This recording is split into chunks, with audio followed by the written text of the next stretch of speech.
Brady issue, and basically it was a Brady issue for the record. I was watching, basically an issue of whether or not there's exculpatory evidence that should have been brought forth that was not. And there was an issue about not filing a Brady violation as to the clothing of Ms. Bashara when it was destroyed, as well as the change of venue, jury selection, etc. And basically, the court, the onus is on the defense, basically to show that there is a reason necessitating the court to go forward and having a hearing. And most of in the law is that whatever the defense does is presumed trial strategy. But there are situations when counsel can still be found to be ineffective on the basis of a strategic decision if the strategy employed was not a sound or reasonable one. The court has to look at whether or not the defendant is prejudiced by counsel's deficient performance, and whether there was a reasonable probability that but for counsel's error, the result of the proceeding would be different. And the case law basically says that's not even one of a preponderance standard, but basically a reasonable probability is less than a preponderance of evidence. We believe that the defendant need not show that counsel's deficient conduct was more likely than not that it altered the outcome of the case. And basically, it's up to the court to determine whether or not there has been whether or not the defendant was denied the constitutional right of effective assistance of counsel. And the court believes an evidentiary hearing on ineffective assistance of counsel is necessary to preserve these issues for appellate review. The court is obviously going to reserve its decision on the finding of whether or not to grant a new trial. Clearly, we're not even close to that. However, I do believe that based on the issues that have been put forth that have been enunciated by defense counsel in this particular matter, that I'm satisfied that this court does need to supplement this record to make a determination for itself of whether or not to grant a new trial, to determine whether or not the counsel was ineffective, and to then allow, if the court denies it, the Court of Appeals to then review the court's decision to make a finding. And so therefore the court legally is going to make that finding. Very good. Now we've had an opportunity to have a recess. Where are we now? There should be a sequestration order. Mr. Booth, anyone that's going to testify needs to be sequestered. The court did request at the beginning of this matter that the attorney will walk step out. So, are you ready to go forward? Yes, Your Honor. The only thing I want to place on the record is that if Ms. Bashara does take the stand, my colleague Lisa Lindsay will be handling the cross-examination. So okay, I would we're just not even there. I don't know what order the witnesses are going to. Let me do what I need to do on Certainly. my court, okay? I don't need your help. Thank you. Call your first witness. I'll call Michael McCarthy.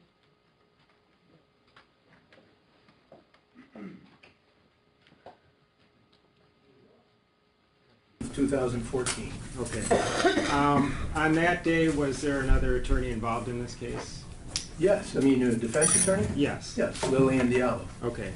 And prior to Ms. Diallo's involvement, were you aware of any other attorneys involved? I'm aware of every attorney that had anything to do with this case from the very day that Mrs. Bashara was killed. Yes, I'm fully aware of it. You want me to name them all? That's not necessary, but when you got the case, did you order any of the, besides the preliminary exam transcript, did you order any of the prior transcripts of the case? Are you asking me whether I received copies of the transcripts of the investigative subpoena hearings? Not only those, but of the trial court proceedings. What do you mean? Trial court proceedings where? Pre-trial. Pre-trial? You got to be specific, okay? Prior to your involvement in the case, there was a hearing held on January 9th, 2014. Were you aware of that hearing? I looked at the calendar. What was the nature of the calendar case before I started my work on it, so Okay. I would have been aware that something happened that day. Did you order the transcripts of any of of that? No, I hearing didn't in order the particular? transcript of that hearing. At that point in time, Young lady, you can't drink in my courtroom. Go ahead. when you got involved in the case, what was your understanding of, and I'll just jump right into it, this alternate lifestyle of Mr. Bashara being engaged in? Was that going to be part of the case, or was it your understanding that it was not going to be involved as part of the case? What do you mean as Yeah. part of the case? As part of his defense? As part of evidence? What do you mean? As Be part more of the specific. prosecution's case. Well, I certainly understood that. The first thing I did was read through the investigative summary, which is about 125 pages long, and it certainly identified a number of individuals involved in what Mr. Bashara called the lifestyle, and most of the people who testified during this trial that were a part of that world also referred to as a lifestyle. So absolutely, I was aware of that. Okay, now, if there was a hearing on January 9th, 2014, where the court says that it does not find that that evidence was relevant and actually found it completely irrelevant, were you aware of that? I was aware that this was going to be something that was a very big part of the prosecution's case. And what the judge said on January the 9th really was not something that I would have taken too much cognizance of, because of the fact that the people's witnesses included a number of the BDSM folks, so I knew that was going to be a part of the case. Now, how where it has relevance is another issue altogether, and that was all addressed throughout the course of the trial. Did you try to, how did you go about learning about this lifestyle, I guess is the way? I read everything that was in the discovery. Okay. I received a great volume of information. Besides- I read through all of the correspondence between Mr. Bashara and various people that were a part of that lifestyle, like Therese Giffen. I looked at the different websites and things of that nature that were included in the discovery. I read all What kind of the- websites did you look at? Well, there were things that had to do with, I can't think of the names of them now, but they were offbeat type websites. Sex that were, ones? Yes, Okay. exactly. And I think there was one that featured Richard Felsinelli. There were postings from these people that, referred to the lifestyle. So it was a website. Yes, and it was Okay. included in the discovery that I received. And then I also had extensive discussions with Mr. Bashara about the evidence, which included this lifestyle. Did Mr. Bashara ever tell you why he was engaged in this lifestyle? Well, before we go any further, I don't know whether Mr. Bashara has waived the privilege because I was sequestered, so. Oh, for the record, I'm sorry. For the record, Mr. Bashir did waive the attorney-client privilege. Thank you, Your Honor. Okay, you may Your proceed. question again? Did Mr. Bashara ever tell you why he was engaged in this lifestyle? Yes. And what was that? Well, because that's what he liked to do. Did he ever tell you his marital, understanding, agreement, his relationship with Jane Bashara? Did he go into any detail? Oh, certainly he did. Okay, and what did he tell you as to Mrs. Bashara and his, let's talk about physical limitations. Did he ever inform you of his physical limitations? I was well aware of those because I read it through the discovery, and he probably told me as well, but there wasn't any question, and it certainly came out repeatedly during the trial that Mr. Bashara wore some kind of fake male appendage when he was engaged in these sex acts with these people. No, he's saying, why did he do this? Why was he in this lifestyle? Did he say there was some physical limitations between himself and his wife? Well, he said that she suffered from some sort of vaginal problem, some sort of a cyst that she had. Did he go into any further detail? Oh, I think that he did, yes. Okay. And did he tell you that intercourse with Jane Bashara was very painful for her? Yeah, he told me that. All right. Was that an area that was ever brought out at trial? No. And you want to know why? I think that's the next question. Tell us why. Well, to me, we'd already had enough of the seedy, low, disgusting information regarding this lifestyle. That was very salacious, and it may have been very interesting to people reading about the trial, but it really was irrelevant. I didn't want to drag the good name of Jane Bashara into the mud during this trial by revealing some irrelevant, personal, intimate details about what might have been some sort of an illness that she had, or a physical difficulty. The only person I had that I could rely upon that could give that information, and the only way I was going to get it into evidence that I could see, had I wanted to, which I did not, and neither did Mrs. Diallo, would Will be you by counsel having- with Ms. Diallo about this? Oh, we did. Okay. And would be to have the defendant testify, which we were in agreement from the very beginning. We being? Mrs. Diallo and I and Mr. Bashara, that he wasn't going to testify. So those are the kinds of things that weren't coming into the record for two reasons. One, actually three. One, it's irrelevant. Two, it is just a way to besmirch the good name of the person who was the victim in this case, and to embarrass her, and I just didn't see any point whatsoever in doing that. I thought that that would be found to be offensive by the jurors who decided the facts of this case, and it was offensive to me. I just didn't think it had any relevance that would get to the issues that were centered solely on who was responsible for killing Mrs. Bashara. So no, I knew about it. That's two. You didn't That's say, two. okay, what was the third one? To The himself. third, I'm going to feel like Rick Perry here now. It was to himself. But the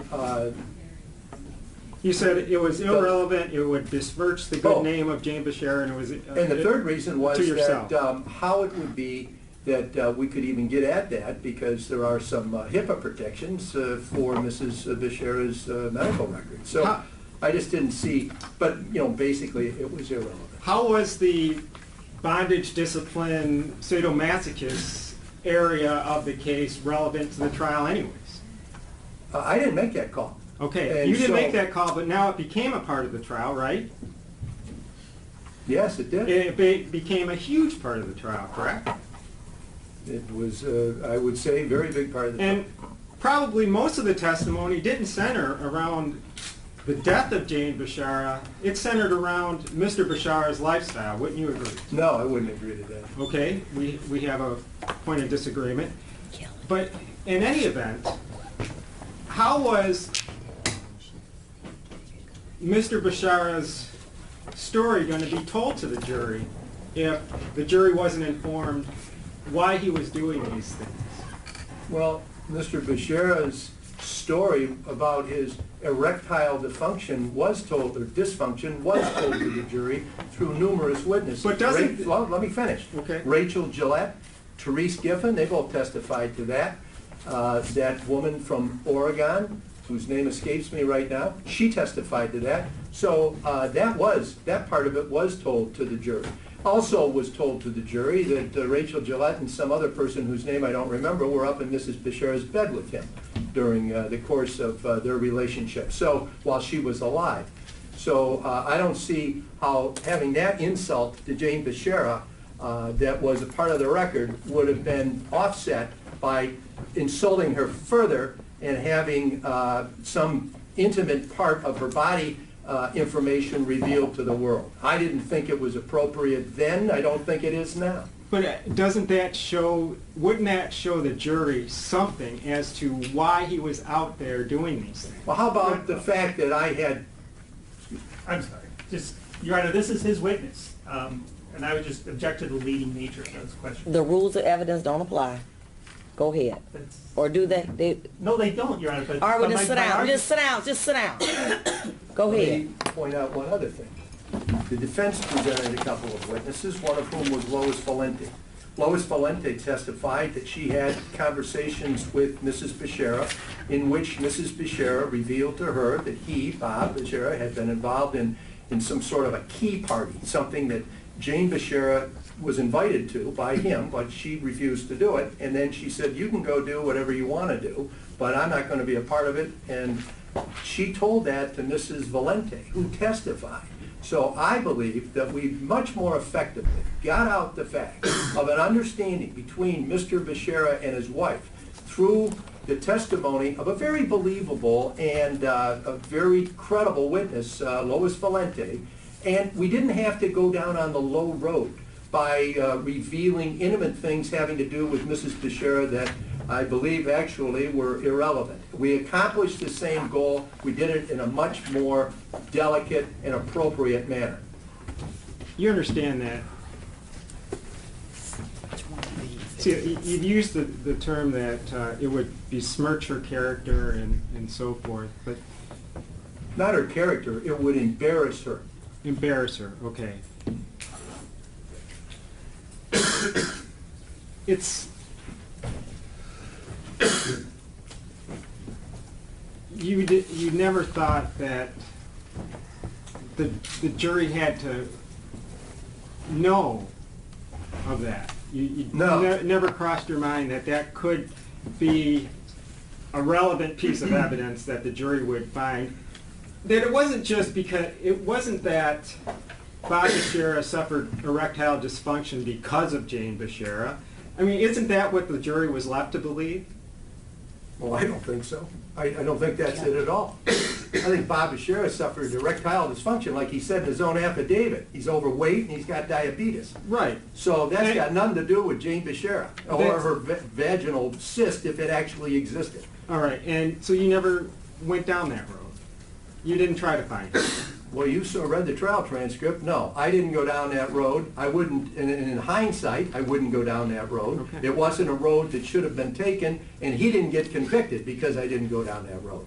Now, Well, counsel, stop being so argumentative with the lawyer. He just asking questions. Okay, very good. Thank you. Go ahead, Mr. Ambrose.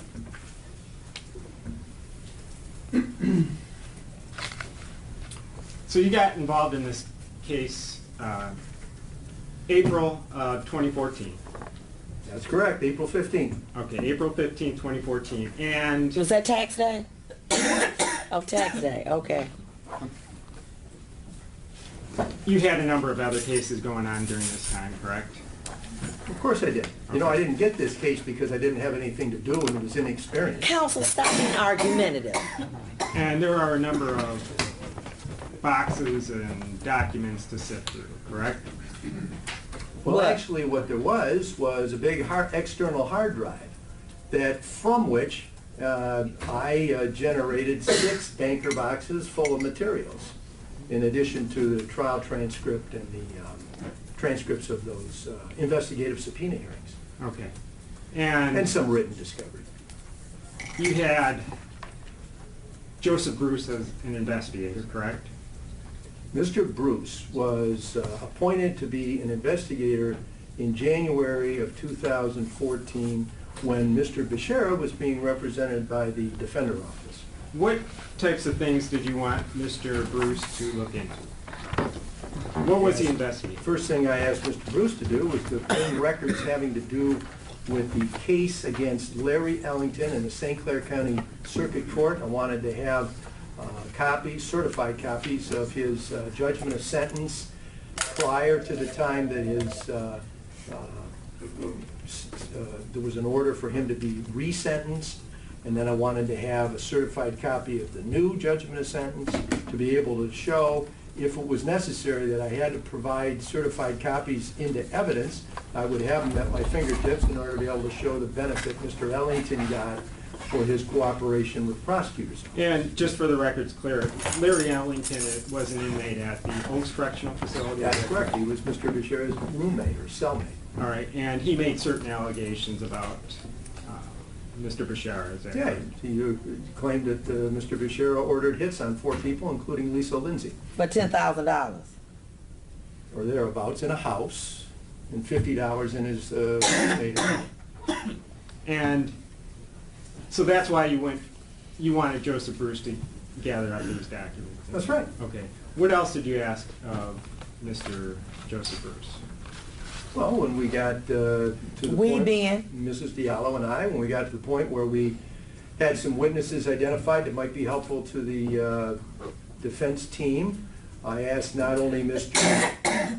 Bruce, but also Mr. Glaspie, who was another investigator appointed, to talk to Mr. Glaspie? Yes, Hank Glaspie.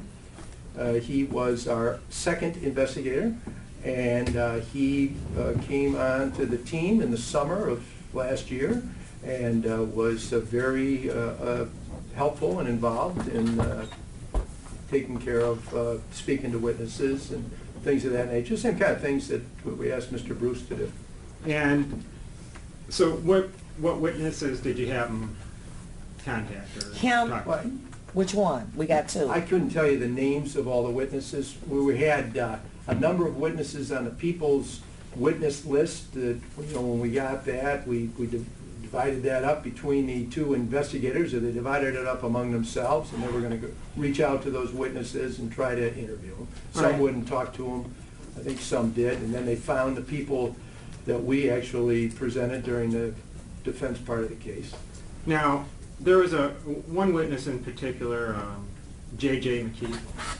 Yeah, the person that nobody could find. All right. Well, isn't it true that the prosecutor found him, but he was being uncooperative? Yeah, and there wasn't any follow-up on that, Okay. as I recall, and that's all part of Captain Locke's testimony. Let me ask this question. When did you become aware of J.J. McKay? I couldn't give you the exact date, but we certainly had awareness of him, and he was, Prior to the trial? oh yeah, and the whole idea that Gentz had been seen in his company, and the thing about them being in that bar together. I can't give you the date, but we certainly had some, understanding of him being a person that was with him. You may And- continue. And J.J. McKee was important in this case because he was with Joseph Gentz on the evening of the murder, drinking with Joseph. That's what the evidence that came into before the court was. All right, and were you aware that J.J. McKee's vehicle was scrapped the day after?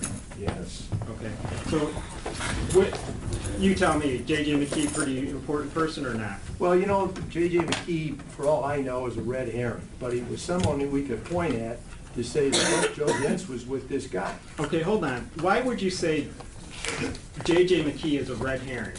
Well, because there wasn't any evidence that J.J. McKee was at Bob Bashara's house on the night of Because the murder. nobody was able to talk to him.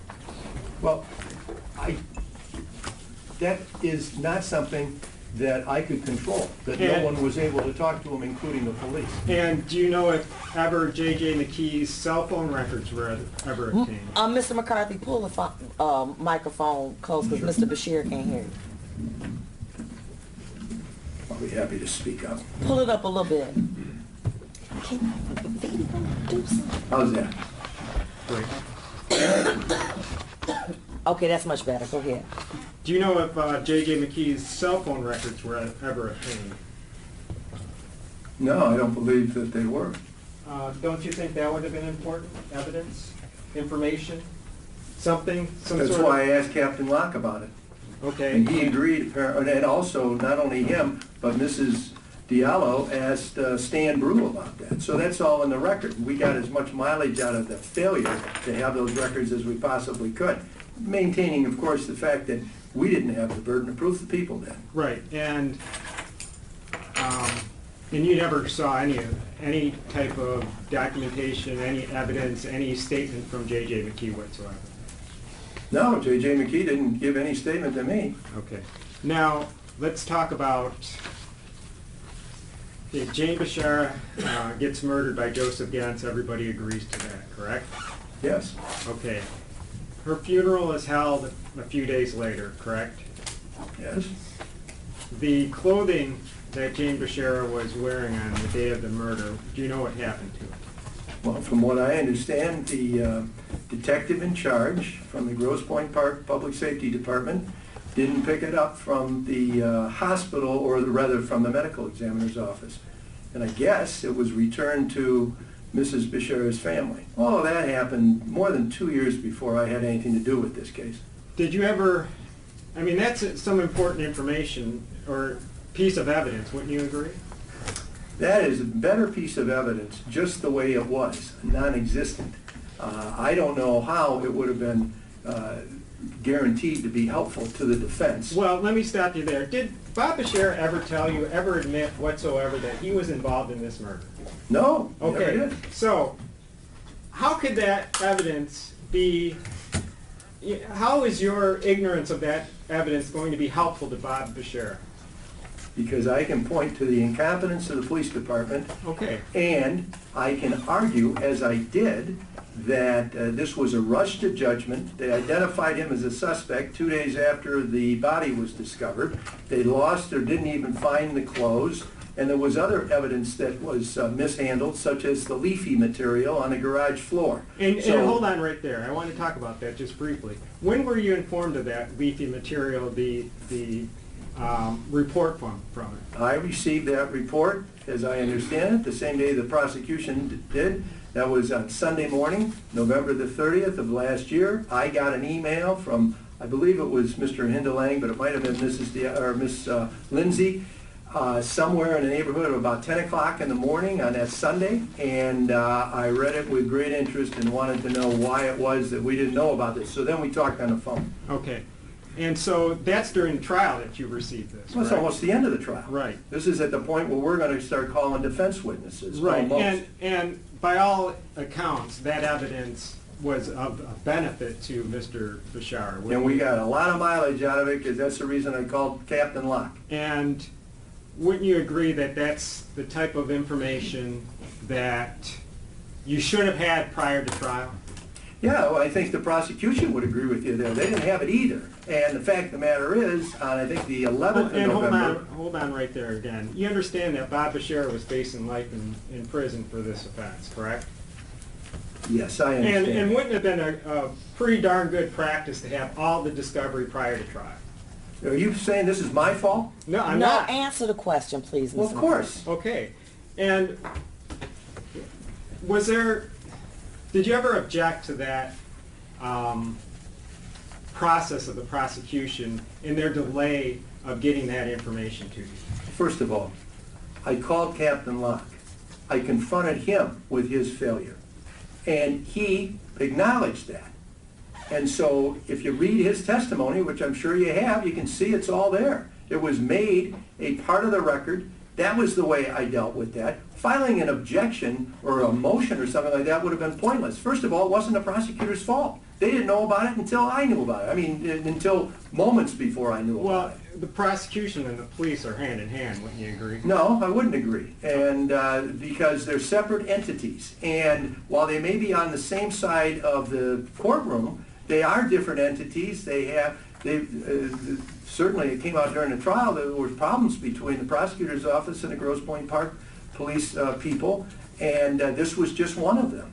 So no, I'm not blaming the prosecutor's office at all, because as a practical matter, it was an impossibility for them to give it to me any quicker than they did. They gave it to me as soon as they got it, and we both dealt with it. Well, don't you think the prosecution is more in control of when that report is provided? Don't you think the prosecution could have put a rush on that to maybe start the trial a little bit later so that all the evidence is supplied to the defense prior to going forward with the trial? No, that's in the judge's discretion, and the judge wasn't going to adjourn that trial, but go ahead. First of all, there's no evidence in the record that the prosecutor's office even knew that Captain Locke had grabbed that material and sent it to the botany people up at Michigan And so State. let's stop there. So you weren't aware of that either. You weren't aware that this leafy material was being tested. No, of course not. Okay, and well, you say of course not, but this is a murder trial, and we have somebody that's facing life in prison, and there's a report being done that they have gained evidence of some sort of leafy. The police have gotten evidence of some sort of leafy material that they think could be used against Bob Bashara, but they don't disclose that to you. No, okay. Do you know if they disclosed it to you? Yes or no? No, they didn't disclose it. Do you know if they disclosed it to the prosecution? I believe that they didn't. Okay, so let me ask a question of you. You indicated previously, based on your interpretation, this is a murder case, is that correct? Oh, yeah. Okay. Were there differences an approach between the Grosse Pointe Police and the prosecutor's office Yes, about there how to was. handle this case? Yes. So this was not uncommon that there was a difference of opinion in how something should proceed. Is that correct? Yes, except I must say that I didn't really know that until the day that Detective Narduzzi testified. Okay. I mean, that was the day that a whole load of information was revealed to me for the first time about the differences of opinion between the police department and the prosecutor's office. Okay, very good. Go ahead. But What that do was you- after, that was before the leave?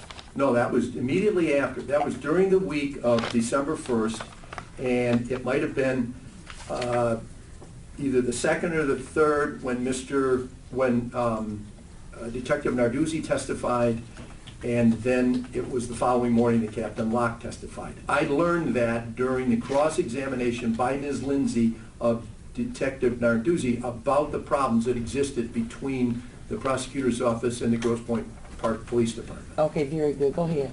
Now, you say that there was a distinct difference between the prosecution and the police. That's what you testified to. That's what I understood the case to be on that day that cross-examination took place, which was either the 2nd or 3rd of December. Wouldn't you agree that the prosecution, in particular Lisa Lindsay, took a particular, more of an investigative approach to this case Then what? than normal? And Well, I don't- normal being what? Based on Miss Well, Lindsay's case? How she was- does her cases? Well, Miss Lindsay was intimately involved in the investigation, wouldn't you agree? Well, I don't really know that, because, first of all, I didn't have anything to do with it until 6 months before the trial. So everything that I learned about not as it was happening in real time, but as I was reading through the discovery. Now, was in talking with Miss Lindsay in preparation for the pretrial litigation that went on and discussion of the various motions that we each were going to file, I got the impression that, yes, she was involved early on, but I also understood that it isn't uncommon for an assistant prosecutor to be involved in the investigation of an important case when search warrants need to be prepared and filed and things of that nature, so that it seemed logical to me that she would be involved. Let me in ask her a early question stage. of you. Have you had done other high-profile cases here in Wayne County prior to this? Not in Wayne County. I've handled serious cases, but nothing that ever got this kind of, publicity. Okay, very good. Are you aware of what's called a specially assigned prosecutor? Do you know what that means? Well, I think that I do, meaning the person that's going to be on this case from beginning to end. Okay, very good. And did you understand that that was what Miss Lindsay's role was? I certainly understood that as I got to know her and understood about the case more and more. Okay, and another question. You've gone into courtrooms and they have a prosecutor that's assigned to a courtroom, is that correct? Yes. Did you know that did you believe Miss Lindsay was just a regular court prosecutor, or somehow Miss Lindsay was assigned this case specially? Oh, I understood that she was assigned this case special because on the day that I was appointed, I met with her, Mr. Moran, and Mr. Hindelang, and I also knew that Mr. Muscat was all part of a special team involved in this case. Okay, very good. Go ahead. So she was assigned to this case especially, so you would think that she would have some sort of knowledge about this report that was sent up to Michigan State. About the No. leaf? Yes. I wouldn't think that, no, because I understood Captain Locke to have said that he did that on his own. So he kept and- it secret from everybody. Well, I can't speak for him. You'll have to ask him for sure, but that's what I understood from his testimony. Okay.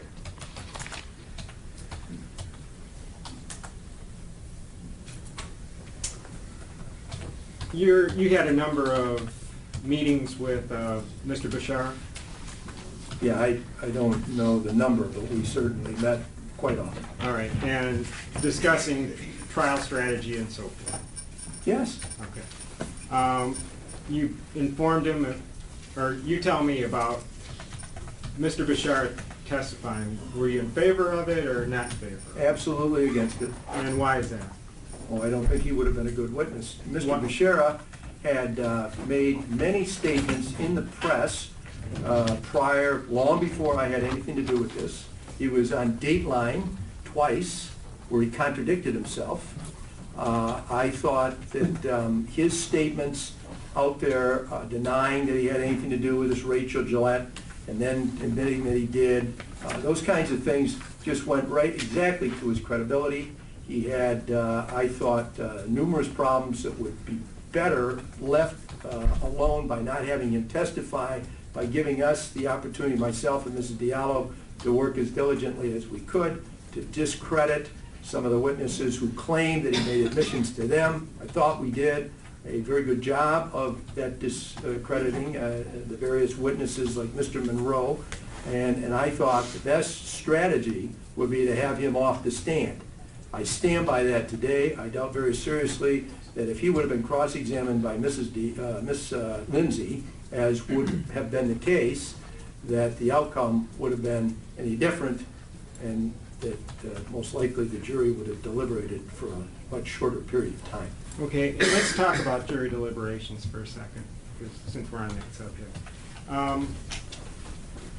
Jury gets the case. Do you recall how long they were deliberating? Well, they got it on Thursday afternoon, the 11th of December. They deliberated until the end of that day. They had deliberated the entire following day, that Friday. And then on Monday, Mr. Bashara was not here because he was in the hospital. Judge Evans said that the jury could continue to deliberate until the jury had a question. When the jury had a question, because Mr. Bashara has a right to be present, we would have to have the jury stop its deliberations, and we'd have to wait until he got better. And then he did not come to court on Monday or on Tuesday. And by this time, because the jury was being held up in its deliberations, we tried to work out a different arrangement. The prosecution filed a motion to resume the deliberations. I filed an answer to that. We also, I went and saw Mr. Bashara, Mrs. Diallo did rather, as I understand it, and she reported back to me. I talked to him on the phone a couple of times, and ultimately at the end of the day on Tuesday, he was going to be released and be available to be back here on Wednesday morning, and that was the 17th, and he was back that day, and then the jury deliberated that entire day, and then on Thursday, I believe they probably had the verdict at the end of the morning, or maybe 12:30, but Judge Evans said that we would take the verdict at 3 p.m., the way I remember it. Okay. Now, the jury did have a question, correct, if you recall? Well, I know they had at least one. Okay. Do you recall that question? Well, why don't you tell me which question? Well, they have a you want to question talk regarding reasonable doubt. They asked for a definition or explanation of Okay. reasonable doubt. And what's your recollection of the answer that court gave? Just the same as you wrote in that brief that I read, Okay. and that is that Judge Evans gave the explanation of reasonable doubt that she gave during voir dire, which was about a person who is getting married, and their prospective spouse tells them they're going to be busy on a certain day. They've got a friend coming from out of town. The person sees their fiance in the company of a person of the other sex going into a hotel, and then she confronts this person, and the explanation is, well, I was just, that's the wedding planner. I want to make our wedding very special, and so is that a probable explanation or a possible explanation? Is it reasonable? Those were the questions she asked at the end. That was, I thought, pretty good, because it was exactly what she had given in the way of an example in the very beginning of the jury selection. And you didn't object to that instruction. Don't you think there was an improper example? No, I don't think That it's there was improper. that the court gives an instruction on infidelity, and this is a case that kind of centered, or was being alleged as centered around, or at least involved in that area. Well, Well, let me ask this. the question is, what's the definition of reasonable doubt? The jury asked for an explanation. Judge Evans gave a detailed explanation. If you find fault with the fact that it has to do with possible infidelity in the midst of Mr. Bashara's case, well, so be it. But You know, instructions are taken as a whole. And I was present throughout all the instructions from the very beginning of the case. And I thought that what Judge Evans explained to the jury was very much in keeping with the style that she has for explaining things to jurors, all that are not necessarily in those standard jury instructions, but are very effective because I've tried a couple of cases here, and I watched during this one in particular, and I noticed when she sat in this chair to explain that just because you're in the witness stand, it doesn't guarantee that you're telling the truth. She has the people in that box engaged, and she had their intention. And I think that she effectively answered the question for the benefit of the jury. Thank you, Mr. McCarthy. The jury had been deliberating for about a week. Is that accurate? No, because they had 2 days off. Okay, well, how many days were they deliberating? Well, they had part of Monday, like I said before, they had part of Tuesday or Thursday of the first, Right. Day of the closing argument. All day Friday, part of Monday until they had a question that was sometime in the middle part of that morning, as I recall. Certainly no later than noon. And then they resumed on Wednesday. They were here all day Wednesday, and probably a half a day on a Thursday before they sent out a note saying they had a verdict. Okay. How long after the court's instruction and example did the jury come back with their guilty? You'll have to tell me. I don't know the answer to that. I wasn't holding the watch on that. It was that same day. Would you agree? If you say so, I won't disagree with you. Okay, fair enough. It was that same day. You had you said that you had an opportunity to review all of the discovery. Yes. And you had an opportunity, and did you, in fact, view the video of Joseph Gens? Yes. And he had a couple of interviews with the police, is that correct? He did. And this is, what, 2 days after Bob Bashara is named as a suspect, correct? I think it was 3. I think he went there on a Monday, or whatever the day was. Okay. Closing time. And Bob Bashara, by that time, had already spoken to the police. Is that your understanding? Twice. Okay. 3 times. And you're also understanding that Bob Bashara may have given Joseph Gens' name to the police?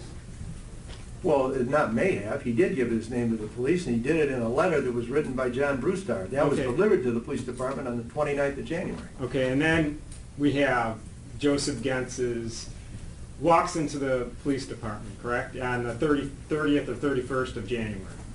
Yes. Okay, and you viewed those videos, correct? Yeah, those were news reports of videos. Those weren't things that the police department put together, but those were clips from television. You didn't receive or look at any of the interviews with Joseph Gens? Oh, yeah, I looked at the interviews. When you're talking about really, or With going the to police. the police station. Yeah, where he confesses. Oh, yeah, sure. Where I he saw those. says that the crime occurred at 7 o'clock. Yeah. Okay. And what was your... You tell me, did you want Joseph Gens to testify? If Joseph Gens was going to be a prosecution witness, and we would have the opportunity to cross-examine him, yes, absolutely. That would have been very helpful to make it so that he was incredible if he was the accuser. Right. But that wasn't going to happen, because they didn't want to put him on their witness list, and we put him on ours, and then the prosecution put his name on their witness list. Okay. You tell me, was it your gut feeling that the prosecution never wanted to call Joseph Gens? Well, it wasn't a gut feeling, it was an understanding. The whole prosecution was designed, if you look at the pretrial litigation, was all designed to be able to get Gens' statements into evidence under the rules of evidence without having to have Gens actually be in court. You would have exposed Joseph Gens. Pardon? Exposed him. You would have exposed Joseph Gens' story. What do you mean? Exposed it, how? I mean, you would have exposed his lies, his statements that just didn't make sense with the facts, right? You wanted him to testify. he was going to be a good witness. I for was you. holding the door open that he could testify. That was the reason why we had him on our witness list. But of course, Mr. Gens took the 10th, or the 5th rather, on the 10th of October. And Joseph Gens's interview, what did you think of his interview with the police, or his interrogation with the police? Which time? What do you mean, what did I think? Well, did you see a lot of inconsistencies and things that just didn't match up with the case? There was inconsistencies in what he said. He contradicted himself a few times, and you can't just take that in the context of what he told the police, but then this other interview with this guy who used to be a policeman, and he did a recording, and there was some inconsistencies there, and I would have all those at my fingertips today, except that Mr. Gens didn't testify, and I didn't prepare myself to give you chapter and verse of everything that he said that wasn't consistent. But him being on your witness list, you thought would be of a benefit to the defense, correct? I had him on my witness list as a tactical move to see whether or not people would put him on theirs, and they did. Okay. If they would have called him, I would have been able to cross-examine him, or Mrs. Diallo actually would be cross-examining him because we had agreed that he was going to be her witness. But the fact is, it was with the understanding that he would be ours to cross-examine, not to try and get testimony from on direct examination. Why do you think that would have been a bad idea? Because I would have had what was a bad idea? If you had the opportunity or would have called him as your witness. Well, now it's irrelevant. He took the 5th, so nobody called him, or could. But would you have wanted to call him if you could have? I would rather cross-examine him after the people called him. Well, he was going to be considered a hostile witness, wouldn't you agree? Perhaps. Okay. That would be a ruling for the court to make. Right. But I know exactly how it goes if I've got a witness on cross-examination. And is your recollection of his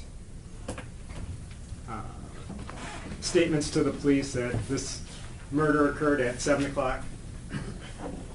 You know, if you say that that's what he said in that interview, I'll take your word for it. Okay. I understand that that's a little different than the timing that we came to understand during the course of the trial, which puts it about a half hour earlier. That's and it didn't make sense for, if Joseph Gens gets up on the stand and testifies, his story falls apart at that point, correct? Well, we're talking about speculation.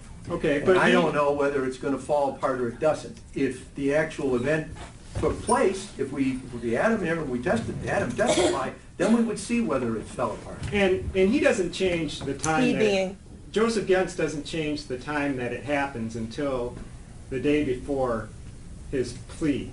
Is that your understanding or no? I don't know when he changed the time. Okay. If you say that that's the first time in the record that he's got a different time of day, after he and his lawyer got together and fashioned what it was, the limited amount of testimony he was giving during that plea-taking hearing, that I don't know what day they arrived upon that time. All right. What was your understanding of the plea agreement that Joseph Gens had with the prosecution?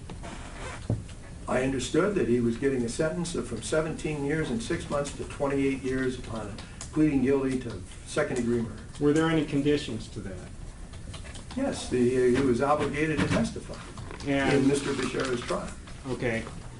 And the prosecution didn't force him to testify, right? They couldn't force him to testify because he took the 5th. And they didn't take back his plea, right? He didn't come to testify, he refused to, so he was violating his plea agreement, right? You know, that's in the discretion of the prosecutor's office. I got no control over that. Okay. But to your understanding, you don't know that they did or didn't, or they didn't try to renege on their agreement or take it back? No, but I'm pretty confident that Mr. Gens is going to do every day of the 28 years that he gets as a maximum. So I think that really, as a practical matter, made it unnecessary to try him. You kind of got into this case midstream, right? 4 Well, months. no, that's not true. The case had been going on for a period of time. If you're trying to imply somehow or another I wasn't prepared, then... No, I I'm take not. that I'm asking a but question, Mr. sir. McCarthy, just answer the questions now, please. I got it on the 15th of April, 2014. Okay, and the case has been going on for some time. 2 years and 3 Okay. months. When did you become aware that Jane Bashara's clothing was not kept by the police? Couldn't tell you. Okay, sometime before trial, right? Came up during the trial. I mean, we made a point of it during the trial. When it was that I was aware of that, I don't know. Okay. You never filed a motion for a Brady violation? I didn't file a motion for Brady violation. That's correct. We filed a lot of motions. That wasn't one. Okay. And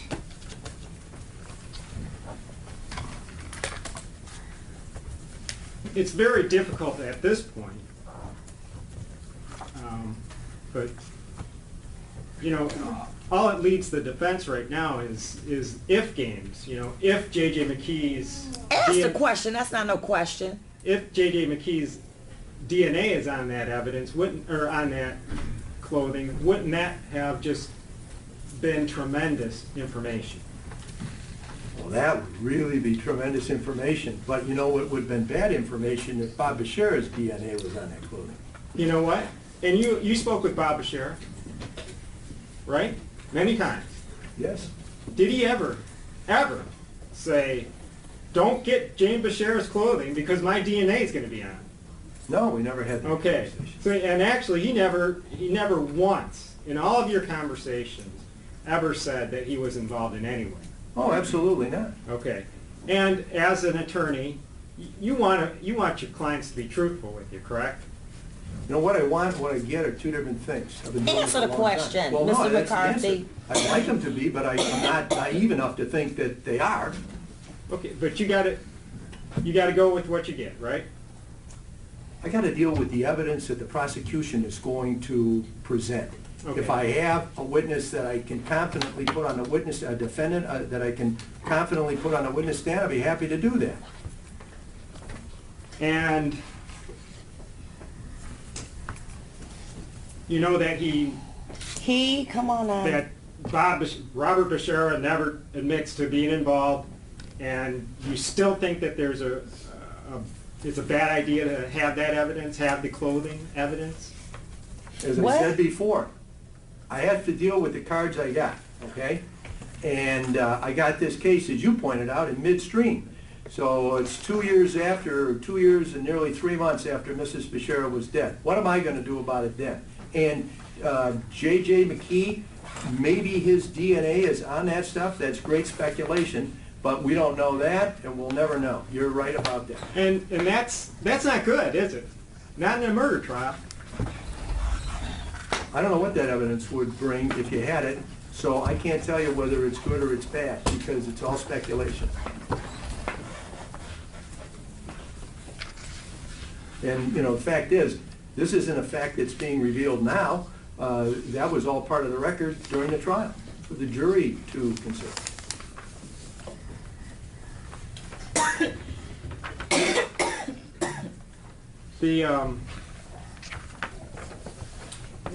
Did you hire, or did you and Mr. Diallo consult with a jury consultant? We did. And can you tell us what information or what the jury consultant wanted, or what did they inform you? Pardon? What did they tell you? How did It was one person. Okay, how did the jury consultant? He had a formula for sizing up jurors, and he ran through those questionnaires, or actually through the information sheets from the jurors, and gave us an analysis of what he thought, you know, on a scale of, I forget if it was 1 to 10 or 1 to 5, if they were good or bad. I found that most of what he wrote down was pretty close to what my instincts were that day and have been all along. When were you given the juror questionnaires? Do you remember? Well, that was a process that we submitted juror questionnaires, proposed questions to the court sometime in advance of the trial. We finally, I think we had the final version of them for the jury pool on the day that the trial commenced. I think that was the 6th or the 7th. So on the day the trial commences when you got the juror questionnaires? The final version, Final, where we okay. traded questions back and forth prior to that. Okay. I had submitted questions here to the court. I know the prosecution did. Okay. And I think you had mentioned that you would agree that this case involved a lot of publicity, correct? Sure. All right. Still And what was your understanding of when you were to receive back the question? Did you want to have the questionnaires prior to the time or prior to the day of jury selection? We got them before we started picking the jurors. We got them answered on that first day. We didn't do the jury selection until the following day. Okay. How many jurors questionnaires did you have to go through? Well, they were divided up into 3 groups, A, B, and C, and there's 50 in each one. Okay. We never got to group C as a jury pool in the courtroom because we selected the jury out of the first 2 groups. Now, your recollection of the selection, were there any jurors prior to, you had a chance to review those questionnaires? Yes. Okay, and were any jurors saying that they were in favor of Bob Bashara? I can't Verbally? tell you. What do you mean? I mean, during jury selection, what was your feeling about the bias or unbiased or fairness of most of the jurors? Well, I don't know about most, but I know some people expressed strong feelings that they have reached an opinion that the defendant was guilty. And those people were removed. But they made those statements in front of all the other jurors. Yeah. And did the questionnaires reveal anything along those lines of their bias? Well, the people that got removed, as I recall, made those statements in open court. Whether their individual questionnaire revealed additional things regarding their bias, I couldn't tell you right now. Okay. There's 150 of those questionnaires. I didn't memorize them. We'll prepare those for today.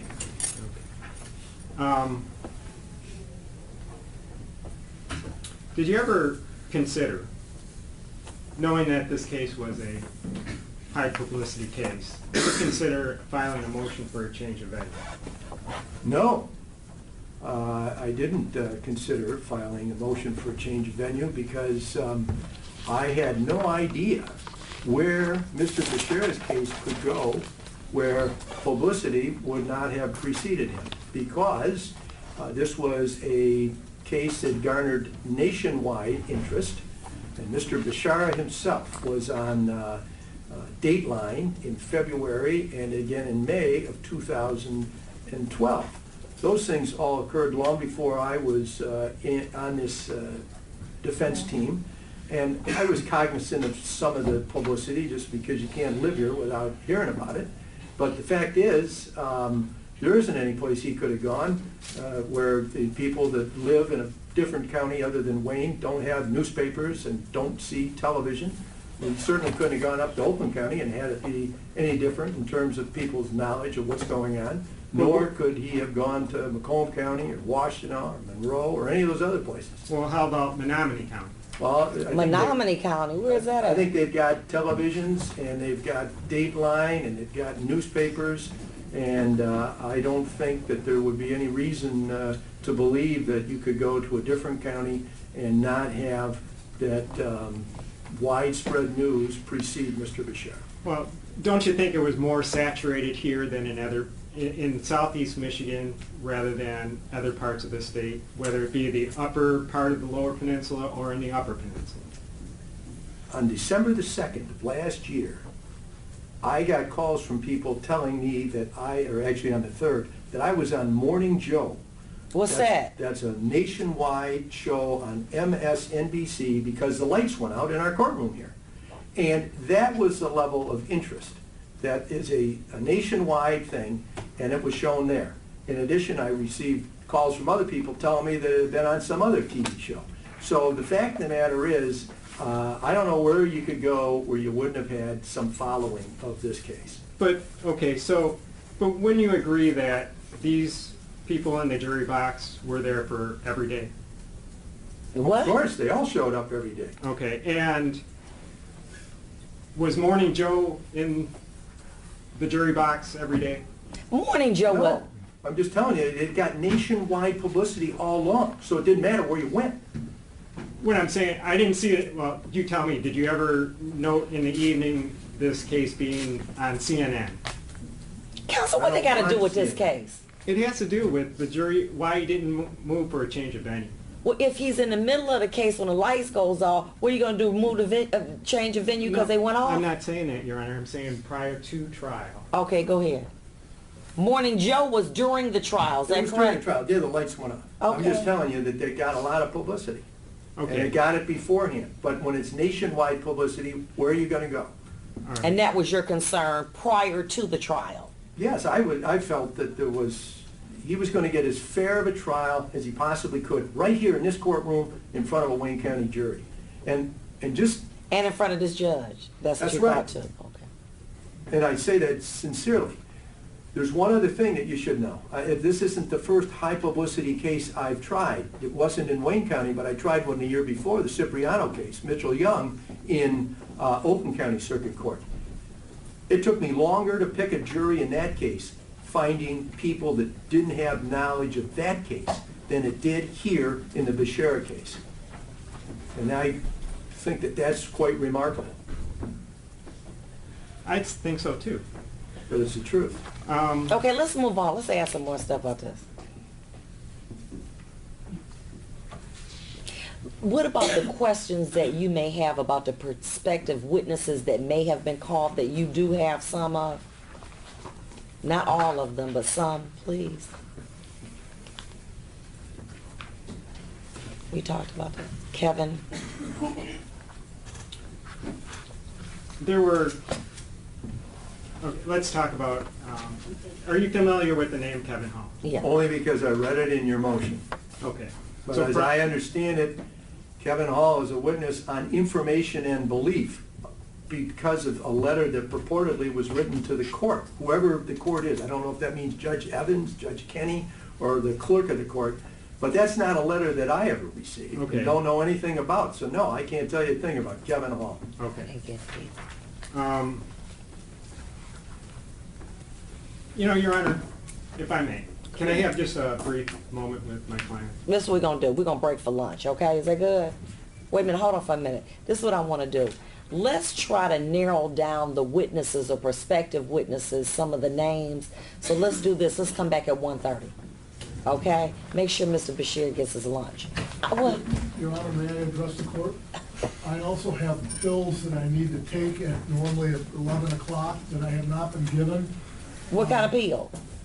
Blood pressure, my diabetes. I'm saying, but it's not going to make you, like, sleepy. Well, it's not that. I don't know what the effect's going to be if I don't take them, but I take them. I'm talking about the medicine doesn't make you sleepy so you can't participate when we come back, can you? No, I'll be fine as far as. But you need to go back to the jail.